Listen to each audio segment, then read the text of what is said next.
नमस्कार दोस्तों आज 28 मई नए संसद भवन का उद्घाटन और विवाद जो है वो आप लोगों से छुपे नहीं है। राष्ट्रपति जो इनको आदिवासी की बेटी जिससे उद्घाटन कराने की बात को लेकर विपक्ष की कई पार्टियां वॉकआउट कर रही हैं। दूसरी तरफ बीजेपी तर्क वितर्क के साथ में अपनी बात को जो है एक तरीके से सहारा दे रही है। इसी सब के बीच में जो मुद्दा है या जिसके ऊपर ज़्यादा बात नहीं हो पा रही है वो ये है कि सावरकर जो है, जिसको बीजेपी पार्टी वीर सावरकर भी कहती है, उनका आज जन्मदिन है और उनके जन्मदिन के अवसर के ऊपर ये जो है उद्घाटन किया जा रहा है। कहीं ना कहीं विपक्ष इस बात का आरोप लगा रहा है कि ये बीजेपी के हिंदूवादी सोच या आगे कल तो मैंने ये भी न्यूज़ सुनी थी जिसमें बातों बातों में ये कहा गया था कि अब बीजेपी भारत को हिंदू राष्ट्र की तरफ ले जाने के लिए प्रयास शुरू करेगी। तो दोस्तों वीडियो थोड़ा लंबा हो सकता है लेकिन वीडियो में लगातार बने रहिएगा। काफ़ी दिन बाद हम वीडियो जो है बनाने जा रहे हैं। और दूसरी बात दोस्तों, चैनल को सब्सक्राइब जरूर करिएगा, वीडियो को लाइक शेयर और कमेंट जरूर करिएगा और हम कई मुद्दों को आपके सामने लाने का प्रयास करेंगे। दोस्तों एक तरफ नए संसद भवन की कुछ आपको विशेषताएं बता देते हैं। नए संसद भवन में 888 सांसदों के बैठने का स्थान है। और यहाँ पर एक चीज़ और बता देते हैं, 2019 में एक मतलब कि विश्लेषण हुआ था। उस विश्लेषण में ये तय किया गया था कि जिस हिसाब से जनसंख्या बढ़ी है तो भारत के सांसदों की संख्या कम से कम 843 होनी चाहिए। तो 843 और 888 का जो आंकड़ा है ये इसीलिए सोच समझ के साथ में संसद भवन का निर्माण किया गया था। इसके अलावा दोस्तों एक चीज़ हम आपको और बता दें, संसद भवन के जो निर्माण से पहले जो 19 की रिपोर्ट की हम बात कर रहे हैं उसमें 1400 सांसद की बात हुई थी।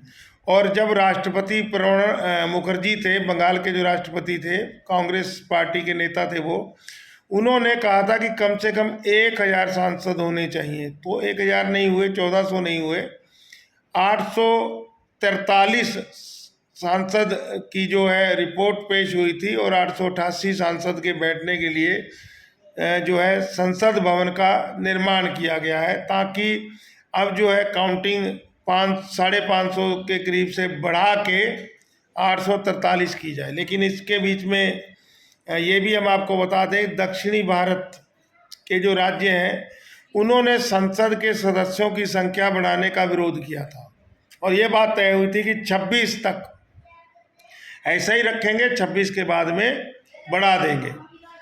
क्योंकि यहाँ पर ये भी बता दें कि जो दक्षिणी भारत के जो सरकारें हैं, जो वहाँ के लोग हैं, उन्होंने जनसंख्या को नियंत्रित रखा है, नियंत्रण करके रखा है। और अगर संसद की सीटें बढ़ती हैं तो उसका बेनिफिट सीधा उत्तर प्रदेश को होगा, उत्तरी भारत को होगा, क्योंकि ये किंग मेकर हो जाएंगे, ये सरकार को बनाने के अंदर इनकी अहम भूमिका हो जाएगी और दक्षिणी भारत की पावर कम हो जाएगी। ये मोटा मोटा हम आपको इसलिए बता रहे हैं क्योंकि बीच में कहा गया कि नई संसद की ज़रूरत नहीं थी और नई संसद जो है वैसे ही बनाई जा रही है। और बीच में ये भी बात आई कि वीर सावरकर जो है, जो जिसको कांग्रेस सावरकर कहती है, बीजेपी वीर सावरकर कहती है, उसके जन्मदिन के ऊपर संसद का उद्घाटन ये भी दर्शाने का प्रयास है, क्योंकि सावरकर जो थे वो हिंदू जो राष्ट्र के सपोर्टर थे और महात्मा गांधी की हत्या के बीच में अभियुक्त थे, बाद के अंदर वो बरी हो गए थे, ये भी एक सत्य है। तो इस चीज़ को लेकर भी कांग्रेस खफा होगी। यहाँ पर एक चीज़ मैं आपको और बड़ी अचंभित बताना चाहूँगा कि कांग्रेस जो महात्मा गांधी के नाम को लेकर राजनीति करती है, 1934 में महात्मा गांधी ने कांग्रेस पार्टी से इस्तीफा दे दिया था, रिजाइन कर दिया था। और उसके बाद में जो कांग्रेस के ऊपर गांधी का प्रभाव रहा वो नैतिकता के आधार पर रहा। लेकिन अगर हम लोग देखें कि पृष्ठभूमि के साथ में गांधी का 1934 के बाद कांग्रेस से कोई रिश्ता था, ऐसा नहीं था। लेकिन कांग्रेस के नेता जो थे वो गांधी से सलाह मशवरा करने चले जाते थे। और ये हम लोग किसी अलग चैप्टर में बात करेंगे कि गांधी किस तरीके के इंसान थे, गांधी ने क्या गलतियां की, क्या नहीं की, ये फिर बात में बात की जाएगी। क्योंकि अगर हम लोग इस चैप्टर को भी साथ जोड़ देंगे तो बहुत लंबा वीडियो हो जाएगा और शायद आप लोग इस बात के ऊपर ध्यान ना दें।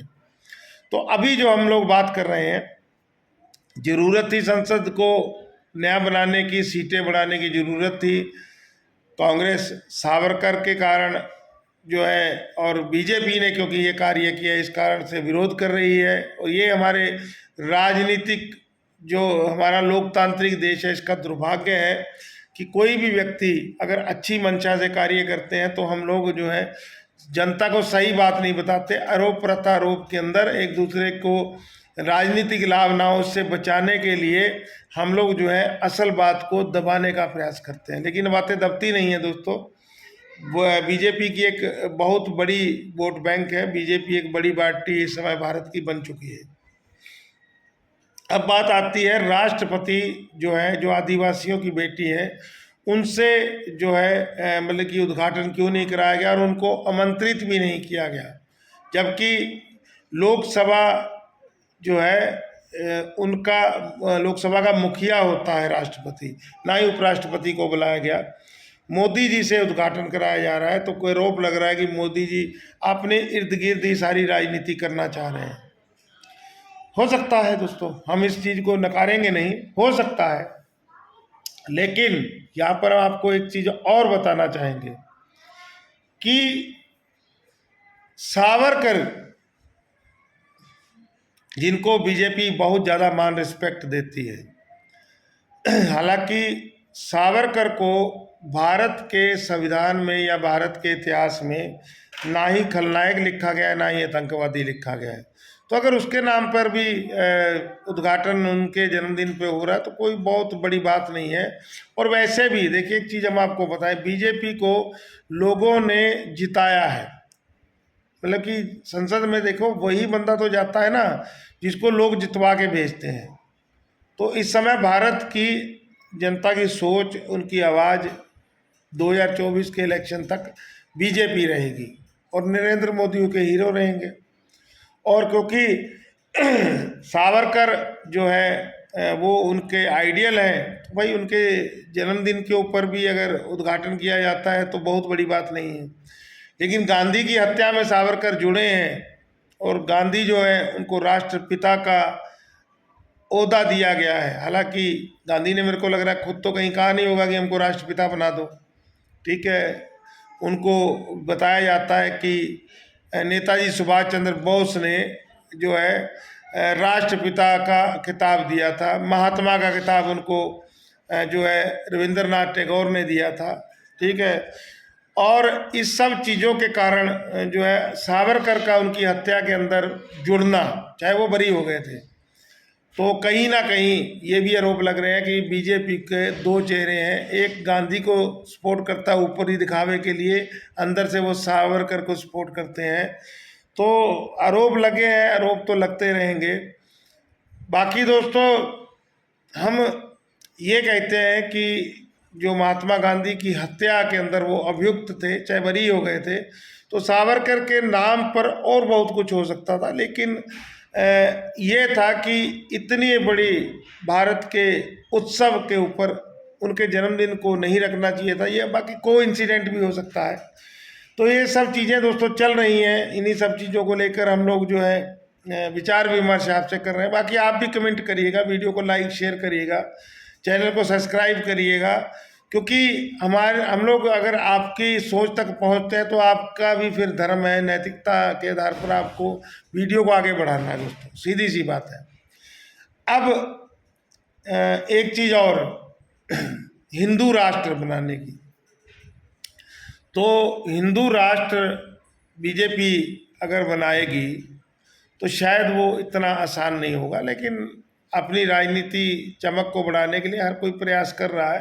बीजेपी को के पास भी अधिकार है, कहीं ना कहीं उनकी जो है 10 वर्षों से उनकी सरकार है और आगे भी उम्मीद है कि उनको भारत में अच्छा सपोर्ट और समर्थन मिलेगा। तो वो भाई सीधी सी बात है। यहाँ पर भी एक बात और आ रही है, संविधान तभी है जब भारत की जनता उस संविधान को चाहती है। अगर जनता चाह रही है संविधान में संशोधन हो तो होगा, और अगर बीजेपी ऐसे ही सत्ता में आती रही तो जाहिर सी बात है सांसद ही संविधान के स्वरूप को चेंज करते हैं, और संसद और राज्यसभा में ही ये ताकत है कानून को जो है पारित करने की, कानून को जो है बनाने की। तो जाहिर सी बात है संशोधन संविधान में करने का अधिकार उनको किसने दिया? भारत की जनता ने। तो अगर जनता चाहेगी तो बदलाव होगा। हालांकि हिंदू राष्ट्र बनने के बाद में कई जो है कम्युनिटी और कई जो है समुदाय और कई जो है वर्ग, उनको विरोध जारी रहेगा, और ये चलता रहा है, ये राजनीति ये चलती रहेगी। तो यही मैं अपनी बात को ख़त्म करता हूँ। आज 28 मार्च का जो है संसद का उद्घाटन है, जिसमें काफ़ी पूरे दिन भर प्रोग्राम होते रहेंगे, ये भी हम आपको बता दें। और आज किसान भी जो है विरोध पर है, और साथ में विरोध पर है पहलवान। किसानों ने और जाटों ने सपोर्ट दी है पहलवानों को। कारण क्या है? बृजभूषण सिंह की गिरफ्तारी नहीं हो पा रही है, जिसके कारण धरना प्रदर्शन जारी है। चलिए, संघर्ष जारी है, और ये बाकी अगर कुछ मुद्दे हैं उनके ऊपर शॉर्ट वीडियो अलग से बनाएंगे। यही हम अपनी बात को ख़त्म करते हैं। जय जवान जय किसान, धन्यवाद।